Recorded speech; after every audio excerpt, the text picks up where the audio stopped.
See this guy right here? Ooh, he is smooth with it. That's our guest today, Anthony Armstrong, former Skins receiver, on the Daily Commanders update for 14 July. Let's go.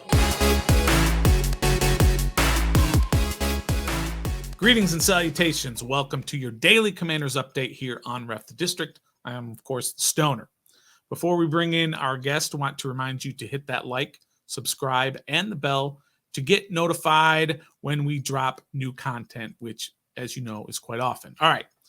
Don't want to bury the lead anymore. Super excited to be joined by former Redskins receiver Anthony Armstrong, who played in Washington from 2009 to 2011. You can catch Anthony and his partner Brian Murphy, who cover the Commanders on the Believe in Commanders podcast.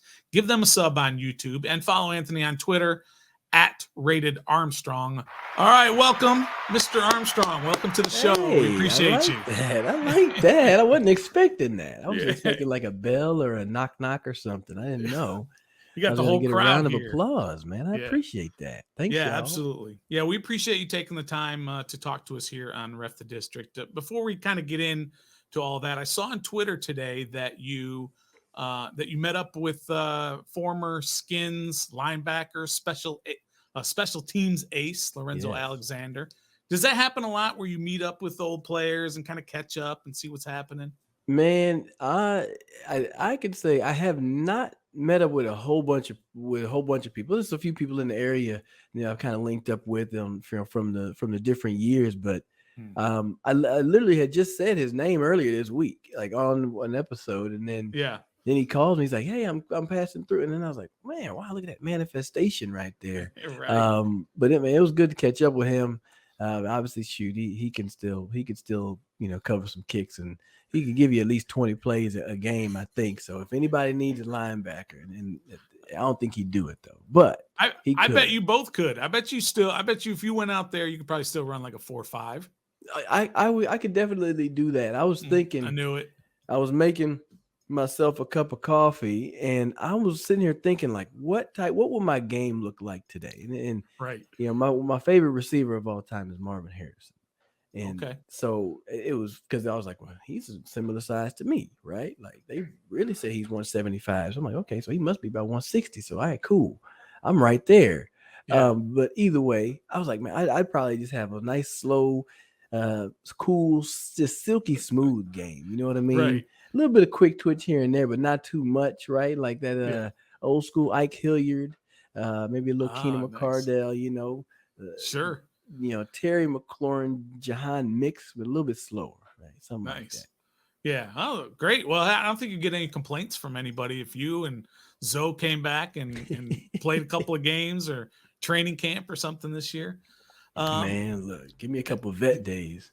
Yeah, that's all you need, right? You need a couple of vet days off and you're good. All right, so I was just kind of looking at your history in Washington. As I said in the opening, you played here basically from 09 to 12. You're in 2012, you were in camp. So I was looking at the quarterbacks you played with. Jason Campbell, Todd Collins, Donovan McNabb, Rex Grossman, John Beck, RG3, and Kirk Cousins in camp in 2012. So what I'm going to do here is I'm going to ask you some rapid fire questions where you just answer with one of those quarterbacks. Okay. So man, this is not other guys you've played with in the league. Yeah. Just in Washington, those I might need to write that list down again because there's some names that I haven't heard in a while. Todd Collins, man. Todd Collins, I guess in 09, right? 09. Yeah, he was. He was there. What about John Beck wasn't really there. I mean, he was there in camp, but he was there a little bit. But actually, I spent time with John in Miami as well, I think. So, So we had a little bit of a history. So, okay. Well, from a fan's perspective, we never bought into Shanny's Beck and Rex were going to be this great tandem. So we never bought into that, just so you know. That stuff was just a wild time, man. That was a wild time. Yeah. All right. So here's the rapid fire. You just give me the name. All right. Who's the best overall QB? Man, that's a tough one. Gosh, that's a tough one. Putting you on the spot too. I know. You can always say pass or say I don't want to say or anything as well. Well, no, because I mean, it's just like I just feel like you can really knock each other down a little bit. I will go with. I would generally. I think I'll go with Donovan. Okay. I think I'll go with Donovan. I mean, he had when you go with the record, having a better record. Because my next one out of that, I would be thinking of a Rex, or then you'd have to put a Kirk Cousins up there. Mm-hmm. So they're all kind of close, but I think Donovan has had a bigger career, and so okay, I'll go with that. All right, who threw the most catchable ball? That's Rex Grossman. Oh yeah, Rex I've heard Grossman. that about him. He always threw a very catchable ball. Yeah, and it's so what I have to have you envision, Stoner, is that you're in the grocery store and I toss you a loaf of bread. Okay. And I'm not when dropping you a catch loaf of it, bread. it's going to be a nice, soft, easy, just, right in your hands. Right? Okay. That's how Rex Grossman delivered a pass. I don't know how it did it. Somebody break down the physics behind it. But right. Like I remember playing with Kyle Orton. He would throw a heavy pass. For whatever reason, the ball would just show up like a cinder block. That's interesting. Yeah, and they would always talk about maybe he didn't have the biggest arm, but that damn ball showed up heavy for whatever reason. Right. I don't know why. Yeah, that's crazy. It was like you had to fight it to catch the ball. So yeah. Rex threw a catchable pass. He had a lot of touch. He had a lot of anticipation. He just, and if you were on the same page with him, like that stuff was money, Okay. So he trusted his receivers. He'd give you this look in the huddle like, I'm going to throw you the ball. Like, I know what the play call is, but I'm going to throw you the ball. And if you caught his eye, you're like, all right, bet. Be triple coverage. It don't matter. It don't matter. It's coming. But if he throws it to you, you got to make him right. You know what I'm saying? That's true, because then he'll never do it again. Bingo. So we got a few highlight reel catches out there. Oh yeah, you do. We remember those. Yeah. Who is the best leader? Best leader. Gosh, man. These are tough ones. I didn't say they're going to be easy. I just said I was going to throw some at you. They are tough. I'm gonna say Kirk Cousins. Okay. And I was only in camp with them briefly, seeing him and Robert, and so you didn't have a whole year. So I didn't have a whole year, but like just that time, you had to see two rookie quarterbacks go into camp together. Obviously they say, okay, second overall pick and the third round pick, I want to say, with Kirk. So those, you obviously say Robert's going to be the guy, but they still have to go in there and work. And Kyle Shanahan, obviously you could send Kirk in there. Now it's a different voice in the huddle. How does he lead this same group of people who've been led by Robert for these past few plays? And so just to see how he handled it, not saying Robert didn't do it well, but it's difficult doing it as a second string quarterback. Then obviously he ended up taking that over and was able to have some success in Washington for a while. So I'd give that to Kirk. I'd give that to Captain Kirk. All right, Captain Kirk. That's what they call him. All right, who had the biggest guns? Who was the weight room guy of those seven? Oh man, definitely wasn't Todd Collins. No. He was a bit of a beanpole. He was like 40 when I got there, man. Was he really that old by that time? I felt like he was 40. I don't know. He was an older guy, but like he would throw scout teams. So I mean, we had a little connection there too. So that was cool. I'm gonna go with Robert, man. That dude's a physical specimen. Obviously, he could have been to the Olympics and doing the hurdles. That's true. So that's true. Very explosive. I'm going with Robert, man. That guy there, he probably can still dunk the basketball right now if he wants to. Oh yeah, he probably still play if somebody gave him a chance. Yeah. Who had the worst diet? Who was the guy that no matter what, he was just going to be eating the candy and the chips and all that? I honestly, I don't know. I didn't get to see all that. Yeah. I mean, I could say like maybe Rex wasn't like the most fit, right? Rex may have been a little softer, I guess, but he could hoop though. It wasn't like he was out of shape. Yeah. Right. He just, he wasn't ripped. Yeah. He just wasn't ripped. All right, last one here for you. Which one of these 7 would you not want your girl to be hanging out with without you there? You know, Ooh, I don't know, the Sam. guy that you're like a little leery of outside Nah, the see, I'm activities. I'm gonna keep it real, Stone. I don't have them All right, folks around me. I don't have them folks around me, that's and how. frankly, you don't want that in your locker room, especially at the quarterback position. So, thankfully, I can say, nah, none of them, All none of right, them would be on that list. perfect. So Yeah, yeah, because you'd never put yourself in that position anyway, because yeah, you know those are what I the guys mean? you don't want around you. Yeah, All right, good answers. All right, before we get kind of into the Commanders again, just a couple more questions about your time in the NFL. sure. I like to ask former players this all the time: was there a moment that you knew you were a pro? Was it Ooh, like, or was there a high school, or was it at college where you were like, you know what? I'm a pro. I can, not the yeah, bravado type where, yeah, you say that when you're 10 years old, yeah. but was there a moment where you said, you know what, I can make it to the NFL?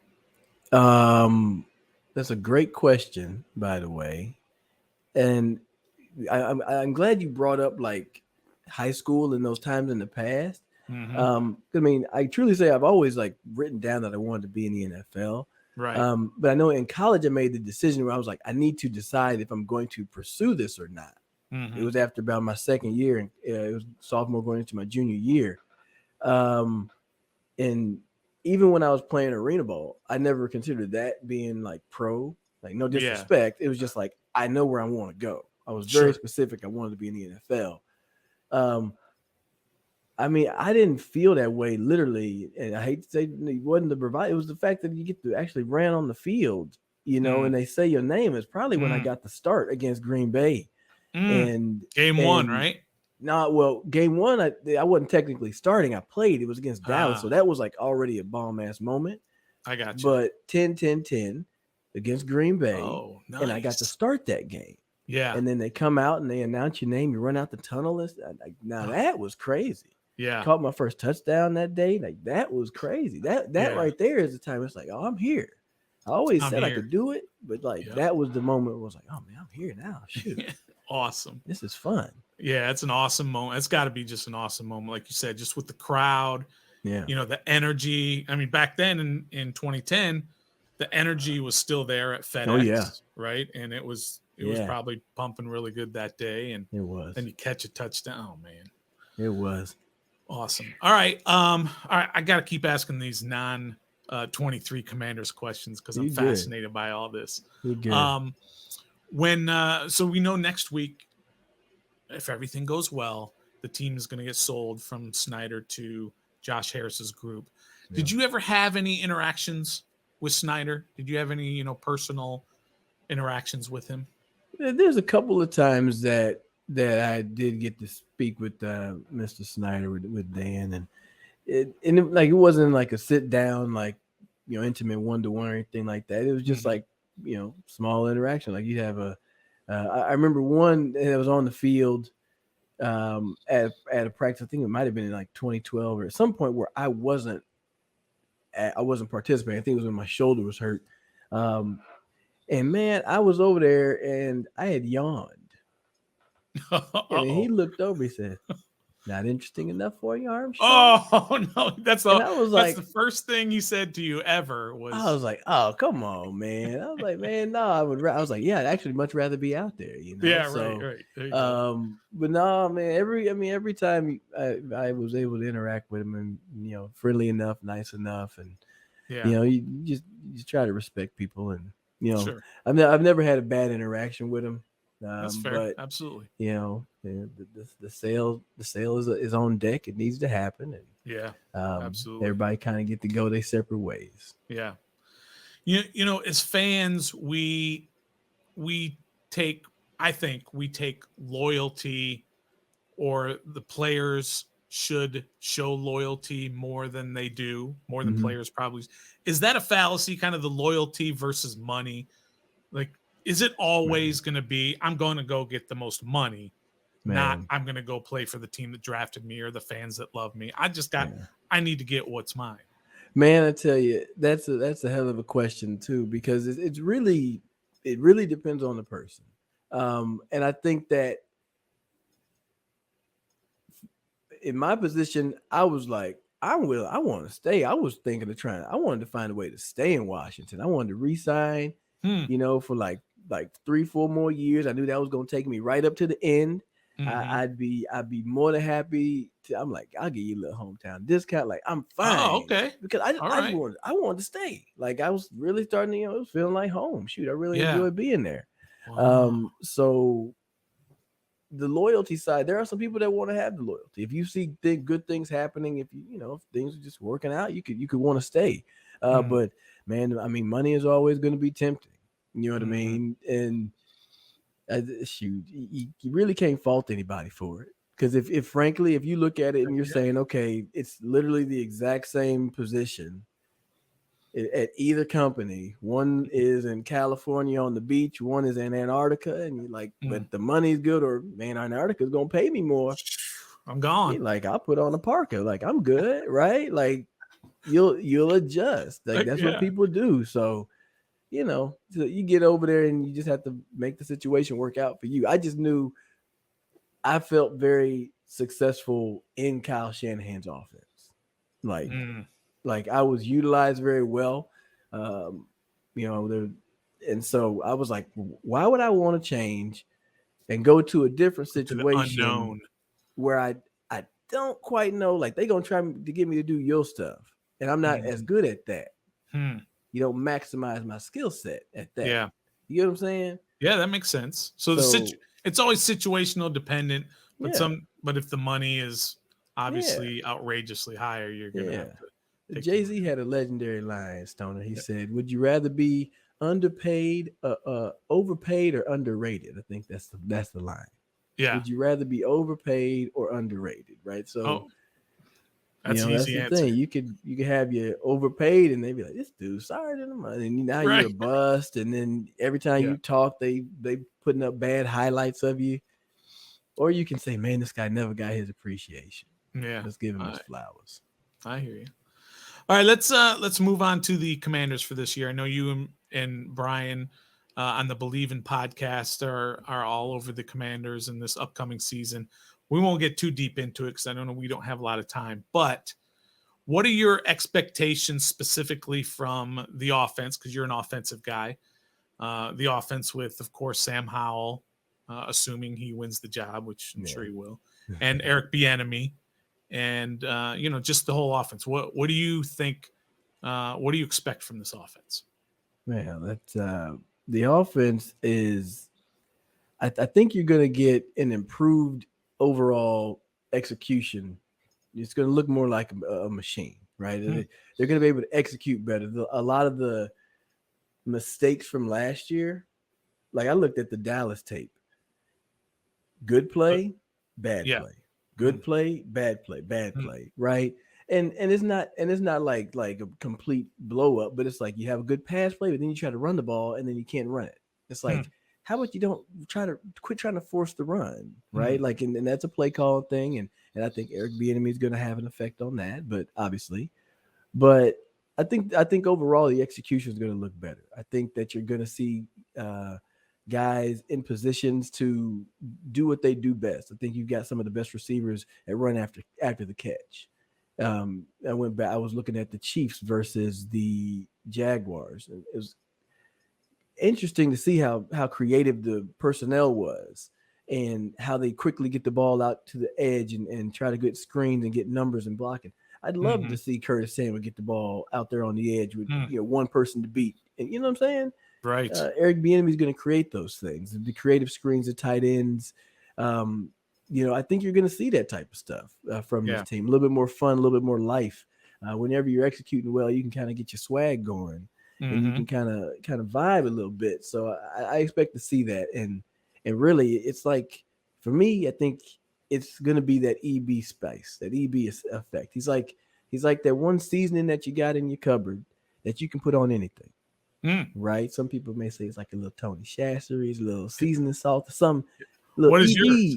Well, shoot, man, what is mine? Mine's mesquite. I kind of got a couple, barbecue. honestly. I kind of got a couple where I just, try to get a good mix. But if you do get a good like smoky one, that ain't bad because it's good on chicken, it's good on steak. But yeah, I feel like EB, his overall requirements of the accountability from this offense, what he is expecting, he's having them set the stance. He's saying, hey, like we're going to, if you want to be out here, you need to perform at this level. No more of what you did in the past. That's not going to be good enough, right? He's walking in with 2 Super Bowls. The guy has a resume that if you don't listen to it, you're kind of stupid. I mean, frankly, just keep it blunt and straightforward. If you don't listen to what the man has to say, then you probably, it doesn't make sense, right? He's had success, been around some of the best. So, yeah, raise your game up and understand that, if you want to move as a whole entire unit, you're going to have to execute very well. Well said. Well said. Last question before we get you out of here. What does Ron and Eric and what does the staff have to do for all of them to keep their job? Because we know they're on shaky ground, especially with the new owner coming in. What do they have to do in order for everyone to keep their job? Obviously, the biggest Ron Rivera. Yeah. Well, I think playoffs is probably going to be your minimum. I think the team can get to the playoffs. I think they can get in there. I've said that since last year. And that was even before they made, all the declarations about Sam. I just felt they were moving in the right direction, especially being able to re-sign players. You talk about loyalty. When's the last time you've been able to re-sign 3 of your top players? Yeah, it's been a while, right? John Allen, Deron Payne, who just been picked as 2 top 10 D tackles in the league. And then Terry McLaurin, your big guy on offense. You got a lot of upcoming talent on offense. John Dodson, some of those running backs, Ryan Robbins. I mean, there's some stuff now. Defense can be nasty. I think that if they get everything going, that's this EB spice. I feel like even EB is his requirements of the offense to step their game up is going to make the defense step their game up. Because there's one thing you don't want to do as a defense, really anybody on offense, but on a team, you don't want to be on the side of the ball that's getting their ass kicked every day in training camp. Right. And then the media talking about it, man, the defense getting wore out, man. Jahan Dotson, the ball, Right. They get the champion, and now that stuff falls into the locker room. Right. Sure. And so now it's a pride thing. It's like, man, shoot, man, what are we going to do? We going to buck up and keep getting bombed on, or are we going to find a way to step up? Yeah, you got to step up. So their execution is going to be better. I think that overall this team can just get into the playoffs and cause some havoc. All right. Well, man, we appreciate you, Anthony, coming on the show. Man, I could talk. I've got a list of like 20 more questions, but we could save those for another time. Yeah, absolutely. You can catch him and Brian Murphy on the Believe in Commanders podcast. Sub them up on YouTube. Check them out on Twitter. Anthony is at Rated Armstrong on Twitter. Yeah. Anthony, again, we appreciate you coming on the show. Man, thank you for having me. I appreciate it. And it's always good. It's good to connect with y'all, man. Y'all good people. Y'all good with me. All right. All right. Appreciate that. And of course, until next time, be a fan.